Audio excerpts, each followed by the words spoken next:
Pumunta nga pala kami ng Sagada.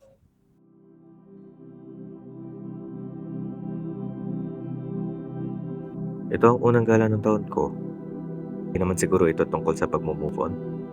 Pero baka pwede rin. Baka may mga bagay pala akong matagal na pasad. Mga isyong hindi ko namamalayan bitbit ko pa.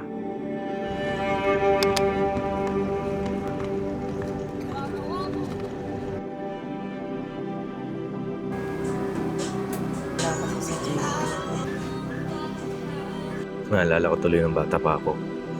Hindi talaga ako magaling sa math.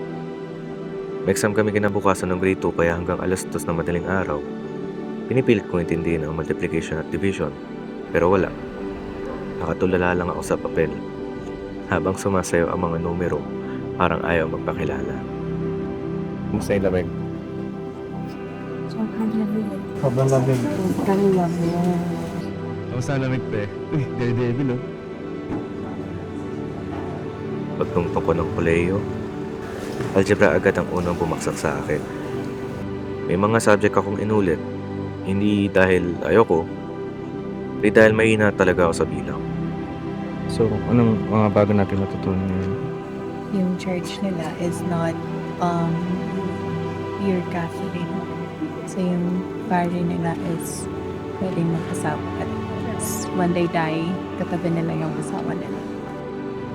At doon ko lang na-realize, siguro hanggang ngayon, hindi pa rin talaga ako magaling sa math. Pero okay lang pala. Okay lang pala na hindi marunong magbilang minsan. Kasi kahit ilang beses na ako nawala ng kaibigan, ilang beses sinubok at nasaktan noong 2025, hindi ko rin naman sila binilang. Parang yung mga numero noon sa papel. Sumasayaw na lang sila sa alaala. Malabo, tahimik, hindi na kailangang isa-isahin.